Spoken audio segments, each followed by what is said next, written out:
اعوذ باللہ من الشیطان الرجیم، بسم اللہ الرحمن الرحیم۔ السلام علیکم ناظرین، آج ہم کلاس 7 کا اگلا چیپٹر کریں گے، اور اس چیپٹر کا جو نام ہے وہ پیارا وطن ہے، اور یہ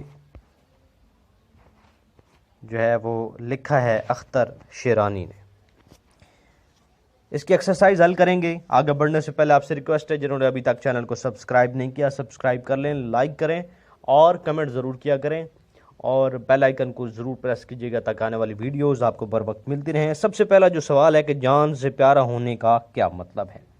اس نظم میں جان سے پیارا ہونے کا مطلب ہے کہ ہماری ذات سے بڑھ کر، ہم اپنے ذات سے بڑھ کر اپنے وطن سے پیار کرتے ہیں۔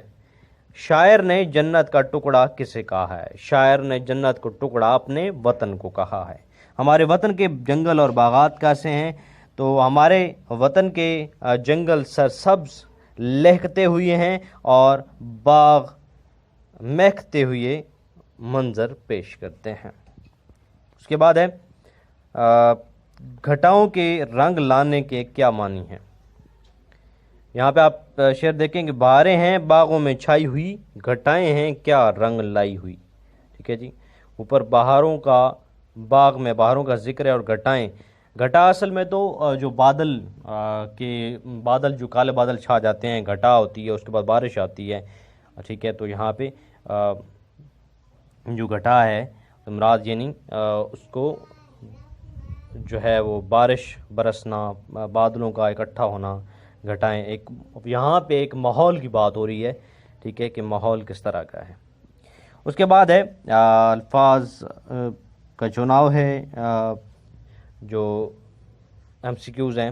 نہ ہو کیوں ہمیں جان سے پیارا وطن، جان یہاں پہ آئے گا۔ سہانا ہے سندر ہے سارا وطن، یہ سرسبز جنگل مہکتے ہوئے، بہاریں ہیں ڈیش میں چھائی ہوئی، تو کہاں پہ جی؟ باغوں میں۔ گھٹائیں ہیں کیا رنگ لائی ہوئی۔ اس کے بعد ہے الفاظ کے متضاد لکھنے اپنے۔ جنت کا متضاد ہوگا دوزخ، فسانہ حقیقت، بہار خزاں، خوشی غمی، دن رات۔ آگے کالم چھوڑ دیں کیونکہ کالم تو آپ کر لیں گے۔ اس کے علاوہ یہاں پہ کہا گیا ہے کہ ہم آواز الفاظ کو قافیہ کہا جاتا ہے۔ یہاں سے آپ نے ہم آواز الفاظ اپنے بک سے ڈھونڈنے ہیں۔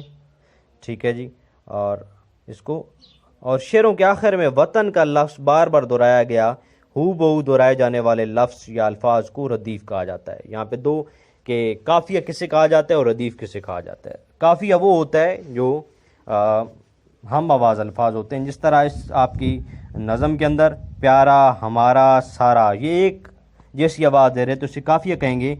اور ردیف جو ہے وہ کسی بھی نظم میں غزل میں بار بار دہرائے جانے والے جو لفظ ہوتے ہیں، ہو بہو وہی دہرائے جاتے ہیں، وہی ان میں کوئی رد و بدل نہیں ہوتا، تو وہ ردیف کہلاتے ہیں، وہ لفظ یا الفاظ ردیف کہلاتے ہیں۔ اس کے بعد یہ آپ کو کہا گیا ہے کہ مثال کے طور پر قافیہ اور ردیف الگ الگ کریں۔ یہ سب سرسبز جنگل لہکتے ہوئے، یہ باغوں کے منظر مہکتے ہوئے، یہ بہاریں ہیں باغوں میں چھائی ہوئی، گھٹائیں ہیں کیا رنگ لائی ہوئی۔ تو اس میں آپ دیکھیں کہ آپ کے جو ہم آواز الفاظ آ رہے ہیں وہ لہکتے اور مہکتے آ رہے ہیں۔ دوسرے شعر میں چھائی اور لائی ہوئی، یہ دونوں کیا ہے؟ ہم آواز الفاظ، ان کو قافیہ کہیں گے۔ اور جو ردیف ہے وہ ہوئے پہلے شعر میں اور دوسرے میں ہوئی، تو یہ جو ہے یہ ردیف کہلائے گی۔ اس کے بعد کالم ہے کہ مترادف، آپ نے کالم کے اندر مترادف لکھنا ہے، ایک جیسی جو معنی رکھتے ہوں۔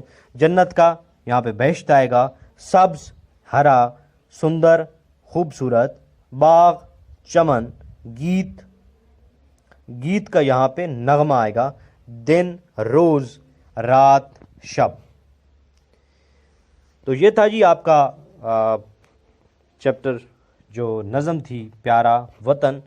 انشاءاللہ نیکسٹ چیپٹر کے ساتھ پھر دوبارہ حاضر ہوں گی، اس کی ایکسرسائز ہم کریں گے، ممکن سے ناممکن سے ممکن تک کا سفر۔ تو دیکھنا مت بھولیے گا Tanveer Abbas lecturer YouTube channel. Thank you very much, اللہ حافظ۔